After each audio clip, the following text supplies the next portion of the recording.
What I've got for you today should be a very spicy series of StarCraft 2. It was recently played during the European regionals of the SC2 Master Spring, one of the big online tournaments of this year.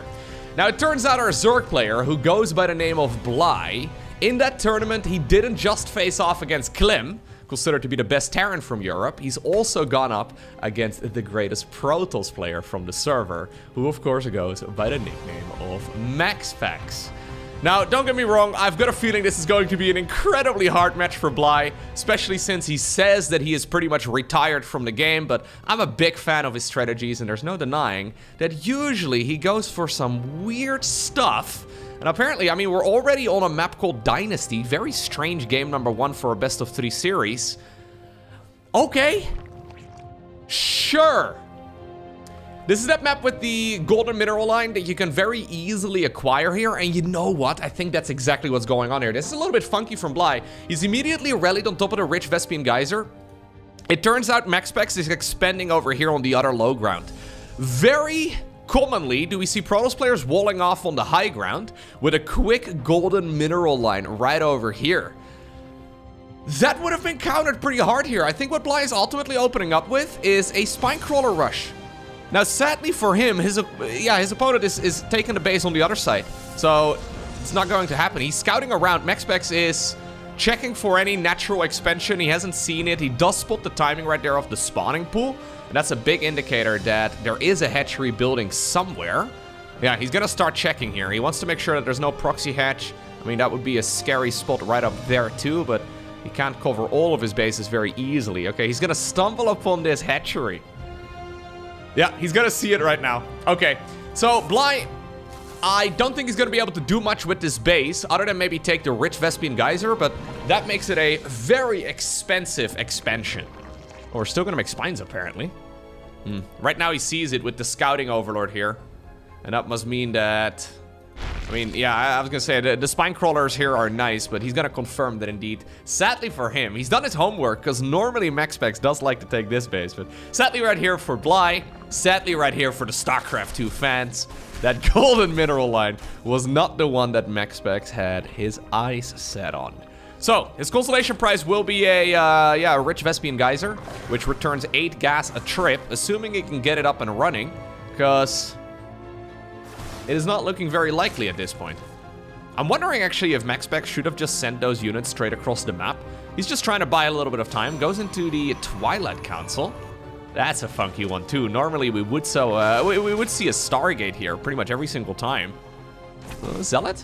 I think he could have surrounded the Zealot, but he wants to get, the big target there. But I think the Adept is gonna be able to slither away relatively easily.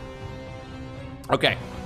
Probe is going to scout that in the end, it was still a pretty quick expansion here for Bly. He went hatch pool into another hatch. Completely gasless, other than this extractor on the other side. So already, this is a very weird game. Bly may have less workers right now than his opponent, but I've got a feeling it'll be okay. Now that all of this is kicking in, he should get a nice, tiny advantage here as far as the income goes. Problem is, what in the world is he gonna do against this Adept Shade by? Yeah, MaxPax is certainly somebody who is going to be very familiar with weird strategies. Zerglings in the meantime. Okay, on the other side of the map, no link speed. Great surround right there on the Stalker. Stalker goes down. Well, that is one way to get those Adepts off your back. That means the drone should be able to continue back to mining. Yeah, they were already hiding in the main base, but that recall made life a little easier. Looks like, I think that must have been the Zealot. Okay, during all of this, yeah, it must have been the Zealot that decided to commit.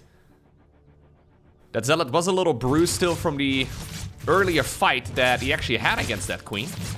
So, yeah, apparently Brenda won the battle.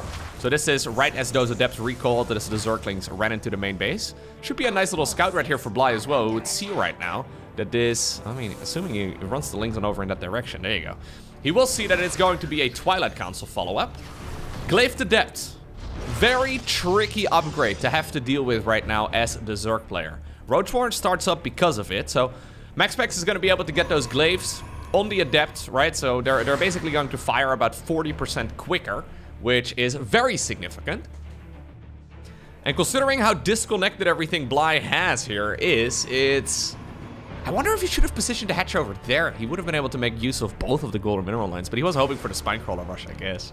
Anyways, considering how disconnected Bly's bases are, yeah, it's going to be difficult to hold on to this one. I don't see it happening. Nice move right here by MaxPax. Shuts down the gas income, and that's actually the only gas income that our Zerg player currently has. Okay.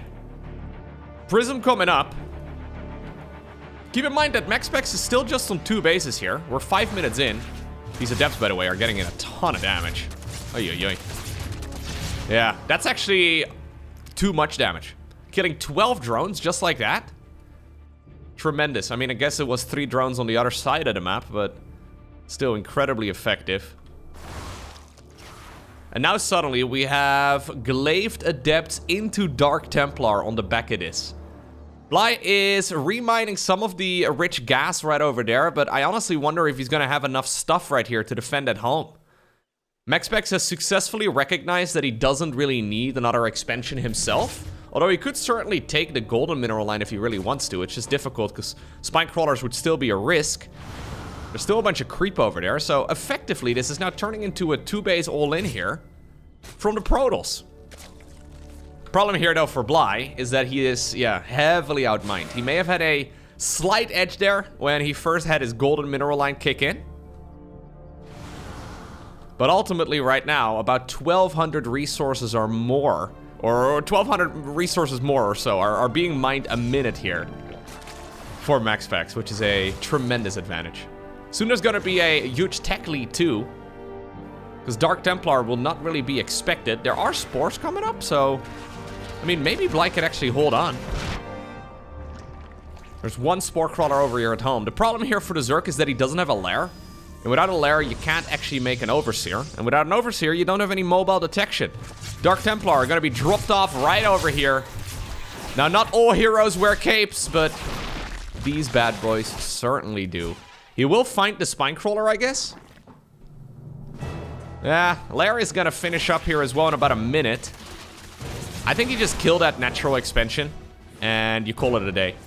You effectively reduce the Zerg to just a single base here. Okay, he's gonna try and see if he can just bile whatever. You can get the Spore Crawler on the low ground, but the damage per second of those DTs is amazing. Well thought out right here by MaxPax, who's in the meantime send all of those adepts towards that pocket base on the other side of the map. This would normally be a bit of a pocket base for the Protoss.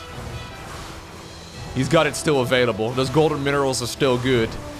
In the meantime, by the way, MaxPax also did make a 3rd Nexus on the left side of the map. Pretty much as far away from that Zerg occupation as possible. And keep in mind, this is still a Glaive to Depth opener. Now, apparently the only option right now that Bly has in his mind is to go for a 1-base all-in with a Nidus network. Yeah, the top tier pros may just be a little bit too good for cheese.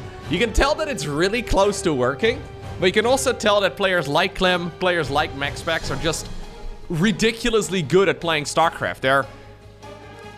They're capable of thinking while they're playing the game, you know, and that is where it goes wrong for many of us.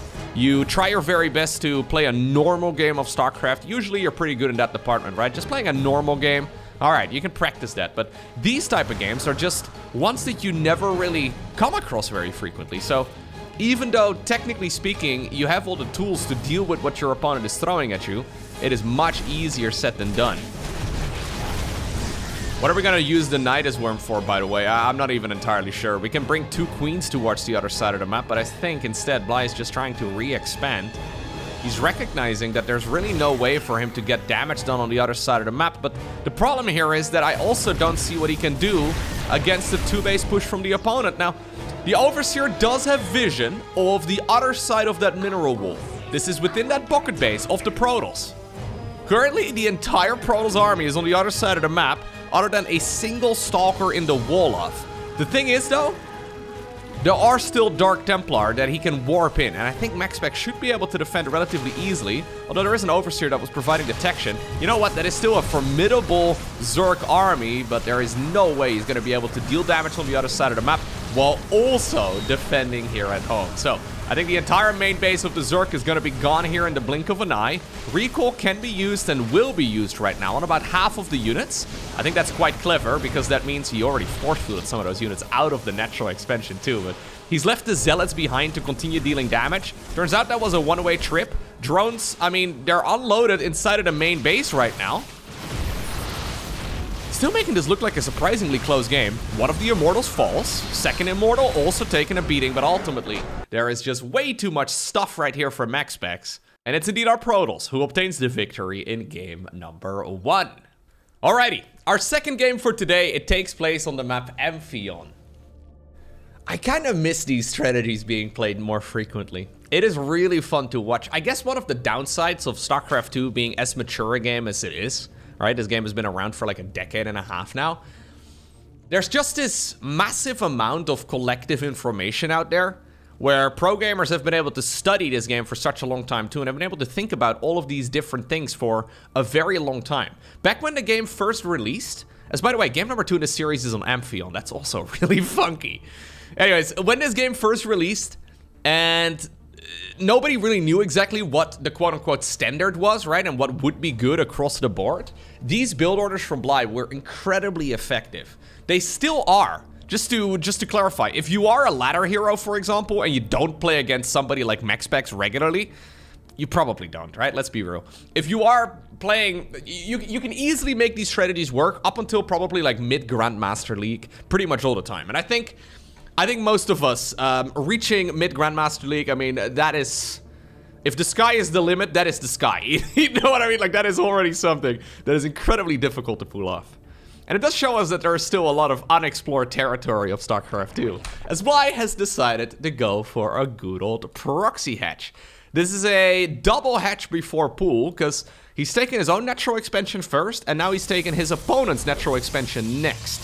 I'm assuming we'll have a gas geyser in a spawning pool one day as well. Yeah, it's even going to be a gas before a pool now. So, super duper late spawning pool, but... Oh, looks like we had a little bit of lag. Somebody lagged hard. Alright. I think that's actually Katz's nickname, if I'm not mistaken. Anyways. Proxy hatch gets cancelled. This is actually a cute little play that you can make. I'll just back up for a couple seconds. You can, if you're fast enough on the keyboard, you can cancel the proxy hatch and then instantly rebuild an Evo chamber. Now you have to be very quick on the keyboard.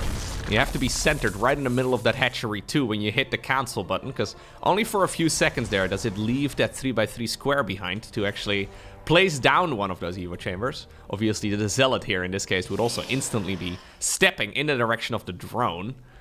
Oh, getting the gas geyser stolen here would be very tough.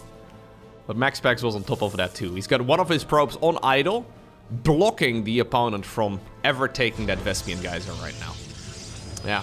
With a lot of patches over the years too, a lot of the early game cheeses have sort of been patched out, I guess. It's not so much that Blizzard was actively trying to remove early game cheese from the game. It's just that a lot of the early game cheeses literally did not have a counter. Like, there wasn't a way to counter it, so obviously when you find a strategy that is basically unstoppable, pro gamers won't be nice about it, okay? They will be executing that build over and over and over again until ultimately it gets nerfed. And at some point those strategies did get nerfed over time, and you end up with games that can look a little bit more mechanical, I guess, especially for like the first 4, maybe 5 minutes or so. Anyways, this is also showing, by the way, quite the range in MaxPax's play.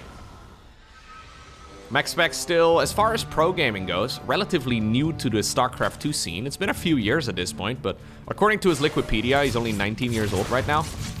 So certainly, I would not consider this the peak of MaxPax yet. Nice adept shading. Yeah, now we're getting to a point where this game does become really quite difficult for Bly already. Because this early game shenanigans, sure, it was decent, but it's been very well handled by MaxPax. Now you're playing a game against MaxPax, who is incredibly good at playing macro. Now you're playing a game against MaxPax from behind. And this is also one of those situations, one of those moments in Protoss vs Zerg, where Protoss is in firm control of everything, right? They have map control, they're gonna be able to easily outmaneuver the Zerg here for the time being. There will be oracles flying around the map. All right, now that was a little bit of a misplay there by Max. Does end up losing one of those Adepts, and he may end up losing the second one too, but it's creating such a distraction. We're already up to, well, or down to, I guess, 20 workers here. That is pretty terrible for the Zerg. Yeah, pretty atrocious. Oh my god. Okay, well now MaxPax is playing with his food. Here's his next toy that he's gonna be using, I guess. He's gonna be zapping some drones inside of the main base too. There is a spore in the main base, but none in the natural expansion.